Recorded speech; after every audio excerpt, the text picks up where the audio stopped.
gentlemen, now we have assembled our panel of experts. David is chomping at the bit.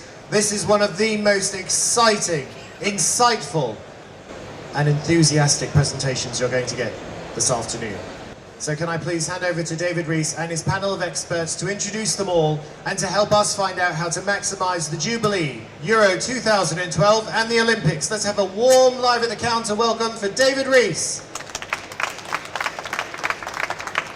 Thank you, everybody. Thank you, Max. Excellent introduction, as always. 2012 is no doubt a unique year. It's the first Olympics in this country since 1948, and no, I don't remember the original one. It's also a Diamond Jubilee, and it's only the third monarch in English history that's ever reached a Diamond Jubilee. But to have them both in the same year is actually truly unique and never to be repeated. So there has to be some sales opportunities there for the feel-good factor for the celebrations. Fortunately, we have an expert panel drawn from across the trade who'll be able to sort of run through those opportunities with us and give us some advice on how to take advantage. So I'll just introduce the panel to start with. A late replacement, but very experienced and hopefully articulate retailer, Pinder Chima, from Malcolm Stores Cost Cutter, just down the road on the outskirts of Coventry. We have Doug Walker from Heineken. Holding the mic there is Dean Holborn, an independent retailer from Surrey, and then Martin Swadlin, head of Premier at Booker. So we have retailer, supplier and wholesaler, a wide range of expertise. So to kick off then, I've outlined some of the things that are unique about 2012, but on an individual basis, what do you really think are the big events that are going to produce opportunities for the retailers? Dean, you have the microphone, perhaps you could kick off. Good morning, everyone. For us, the Jubilee is going to be the biggest event. We're co-hosting an event in our village, and we've enlisted local groups and the parish council, and we're going to have a huge marquee erected, and along those days we're going to have a village party that's themed with colours of Commonwealth, and then a parade, and that ends in a big village tea party. And on the Monday evening, the night of the Jubilee big celebration, we're going to have a hog roast and a band, and we'll be supporting that as a store. And it's right, we are right in the middle of the village, and our store will be at the forefront of that.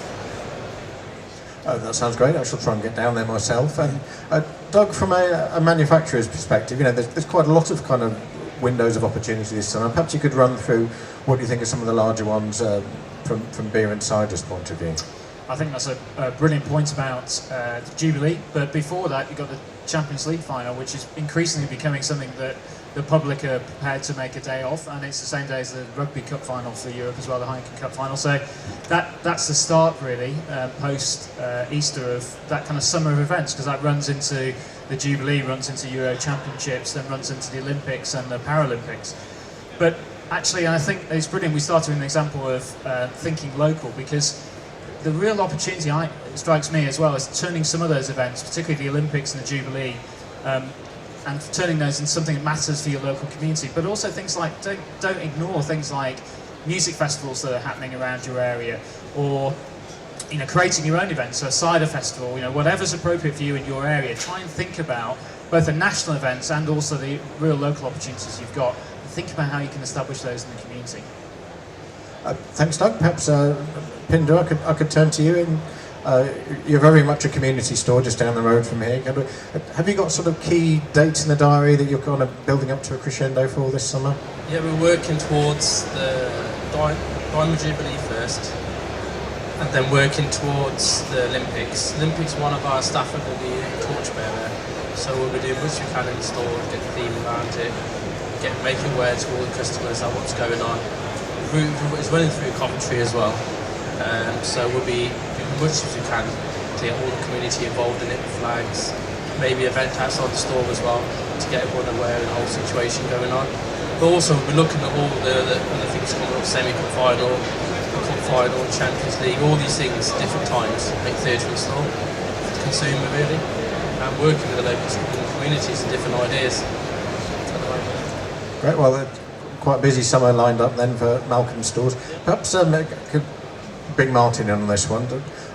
Martin, we've covered quite a lot there. Are there any other opportunities particular to this year?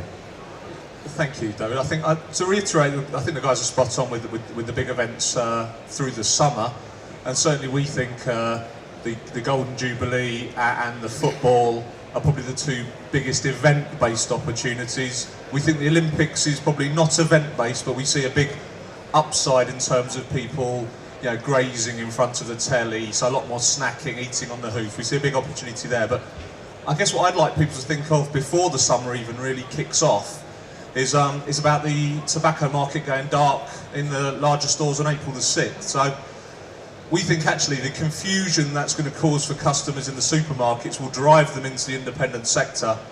And we think there's £1 billion sales opportunity over the next year on that. So we think if retailers focus on giving these new customers great service, great availability, and a really good reason to come in store, then actually they'll really benefit, and they'll really benefit through these great summer events as well. So you know, I think before that starts, let's really focus on doing the retail basics really well for the tobacco ban, and the summer events will be fantastic.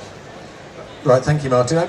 You mentioned an interesting point there, that there are different sorts of opportunities which kind of lend themselves to different products. You know, perhaps you could expand on that a bit more. What are the areas where you'd expect retailers to sort of see an uplift in which particular categories and at which particular times? Well, I guess we're looking at the Jubilee as the sort of first big, bearing in mind apart from the Champions League, of course. Then I think much more around, you know, big bottle soft drinks, big bags of snacks, kind of party products generally. So I think that's going to be good. When you move then into the football, it's going to be much more about big packs of beer, pizzas, that kind of thing. And as I say, I think when you get into the Olympics, I just think generally there's going to be a much bigger grazing opportunity. So I think I'd be making sure I'd focused on ready meals, you know, pizzas, soft drinks and crisps and snacks, those kind of things, and multi-pack confectionery. So I think we'll see a big uplift in those areas. Yep, thank you, Martin. Same question to Dean. Dean, are you kind of changing the stock profile a little bit this summer to capitalise on these, or is it just a question of getting more product in? Just make sure we've got good availability, cold drinks, beers, good backup availability, good refrigeration, make sure refrigeration's all working well, and yeah, just general appearance of the store, the exterior of the store. One of the stores we have tables and chairs outside, so we're replacing those at the moment to make it look smarter. As you said, the Olympic torch comes past the top of our road to that store, and we'll have a party that evening outside the store just to sort of celebrate the fact. And then that weekend, I did forget, there's a local Red Fest, which is a music festival just down the road, and we've had a stall there the last 2 years. And that in itself, we'll be doing that, and that will produce sales of £2,000 to £3,000 out of that stall, which is great, you know, great. And it also, you get a lot of local people go to it, so it's good sort of getting our name out in the local community again that way. Yeah, great. That sounds exciting then, Dean. Doug, perhaps if I turn to you, is this summer going to be about doing something special and different, or is it more about doing the basics well? I think it's going to be a combination of both, but there's different and special. You've heard a little bit about that already. I mean, I'm absolutely inspired by some of the things that Dean's doing here, and I know Pinder was talking to me earlier about some of the things they're doing. I think it's going to be essential that you do the basics well, though. And I was quite interested. I'm going to disagree with my colleague here around. I don't think it will be necessary for convenience stores to sell big packs of beer. I don't think that's necessary. But what is important is getting it refrigerated, getting it in the right place, the right availability, the right range. That's what you need to do. You don't necessarily need to do anything different in terms of trying to compete with big multiples and big packs of beer. I don't think that's important. What's important is it's ice cold, it's available, and it's the best products, the best brands. Because if you get that wrong, and we heard, I was listening to Live Account earlier, you know, people will walk out, and if it happens twice, they won't come back again. And I think that's absolutely critical to get the range and the merchandising and the display right. I think you and Martin are in quite good agreement, but let's not fall out over beer anyway. So, Pinder, from a retailer's perspective, you know, with the big summer coming up and actually including the sporting events spring as well, when do you start planning for that? When do you start preparing? Are the plans already made in store? We normally start planning just before Christmas, taking into account what's happening over the next 6 months. working up to each one well in advance. So now at the moment we're getting ready for the weather changing. That was in January. So this weekend we're probably up a lot better than last year because availability was right. We had category advice from a lot of manufacturers in store during the year, and then the last year, which we prepared for the first week of summer, which we probably had the best weekend for a long time. Taken on from that, we're just using everything else, moving forward for what the consumers needs, not what we want to stock in store, which has helped us a lot. And Dean, actually, as the other retailer on the panel, you know, a lot of, have you already done a lot of the hard work, or is there still kind of more preparation and planning to be done? Well, we're in the middle of it, really. We're in the middle of planning for the Jubilee party, so I have to attend various meetings, you know, during out of work time for that. Things like, I mean, simple things like, you know, your ice cream freezer, making sure that's all clean and, you know, branded and ready to go for the summer. We've done those sort of jobs already just to make sure we're up and ready for it. Excellent. To Doug then, what kind of an uplift do you think retailers can reasonably expect from events this year? I mean, do you have any data about the importance of major sporting events such as football matches or just kind of like street parties, warm summer temperatures, those sort of things? All of those factors are terrific for the beer and cider market. I mean, there's no question, and all of them vary in their impact depending on how well you execute. So if you execute really well with the right focus in terms of your display and the merchandising you have, you will see very significant uplifts. And for the last major football event, you know, you were seeing multi-hundred uplifts if you did it really, really well, and that was with a very poor England team playing very poorly. So one can hope this year, with the amount of national pride we got around the Jubilee, around the Olympics, and the terrific work I'm hearing about connecting with the community, I think I'm expecting really good execution and terrific uplifts. I mean, just doing the basics well. I mean, we're doing some work this week around just doing the basics well, and we've proven that that's a 12% uplift on a category that turns over, say, £20,000 for the average store. So if you can do the basics well, you're looking at good money. And if you can then overlay that with really good execution around these events, I think you're going to see a very profitable summer for everybody. Perhaps I'll just turn to the retailers in the audience. Could the retailers in the audience just put their hands up, just so I can gauge how many there are?